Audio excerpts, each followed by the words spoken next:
the Ukraine assistance, let's talk about where the money is really going. A significant portion of it's being spent in the United States, in 38 different states, replacing the weapons that we sent to Ukraine with more modern weapons. So we're rebuilding our industrial base. That's what President Biden's seeking to do. It's correct. No Americans are getting killed in Ukraine. We're rebuilding our industrial base. The Ukrainians are destroying the army of one of our biggest rivals. I have a hard time finding anything wrong with that. Mm-hmm. I think it's wonderful that they're defending themselves. And also the notion that the Europeans are not doing enough. They've done almost $90 billion. They're housing a bunch of refugees who escaped. Mm-hmm. I think that our NATO allies in Europe have done quite a lot. That's Senate Minority Leader Mitch McConnell pushing back against someone of his own party who are hesitant to approve more funding for Ukraine. Let's bring in right now Ukraine correspondent for the New York Times, Thomas Gibbons-Neff.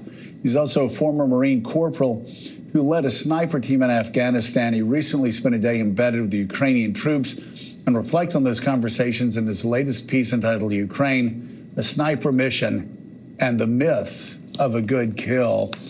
Thomas, thank you so much for being with us. I was so riveted and moved by what you wrote. Let me just, for our audience, I want to just read a couple of lines here.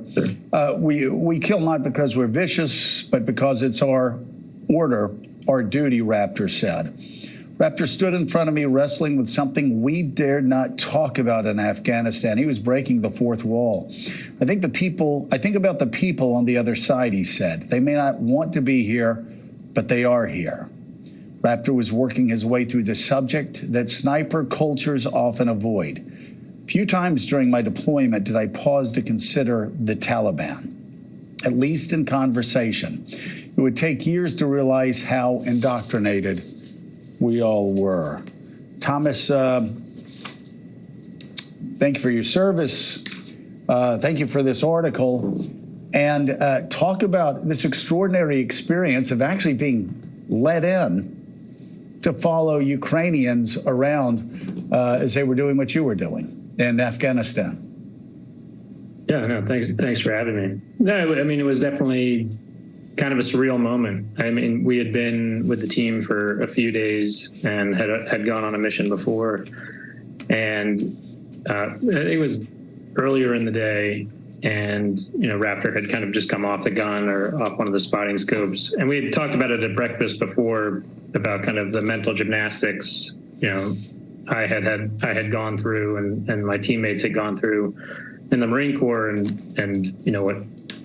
what he was kind of grappling with at the same time. And it was it's just one of those moments in your life where it'll kind of always be there. And it was, it was something else. Well, you underlined this, Thomas, that for Raptor, his country was invaded, more of a black and white issue. And yeah, he was still struggling with things that, like you said, most sniper cultures don't struggle with. But you've talked about since coming back to the United States and looking back and talking about how you were, quote, indoctrinated. I'm sure it's been more complex for you. And yet one thing I noticed in your story, in retelling this remarkable story, is even with that moral clarity that the Russian invasion provided Raptor, he was still exhausted. He was still weary. He was still guilt-ridden about the other side. Yeah, I mean, I think that gets lost. I think, I call it good guy syndrome. We kind of get lost because there is this moral clarity that we can kind of look back and say, well, the Russians invaded and the Ukrainians are defending their home. But I mean, that doesn't excuse, the level of violence and ferocity and death that these men and women are experiencing every day at levels. When I compare my time in Afghanistan as a Marine, as a journalist versus,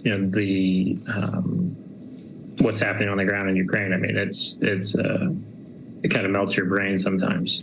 So, for Raptor to step back and still feel it on his shoulders, it seemed it made sense. And, it's people, Ukrainians have family in Russia, many of them speak the same language, obviously, Russian.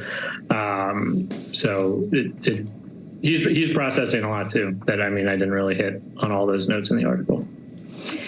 Thomas, Elise Jordan here. Your essay was really moving, and I thought that the part about your reflections on nation building and counterinsurgency and America's role doing that over the last 2 decades was really important.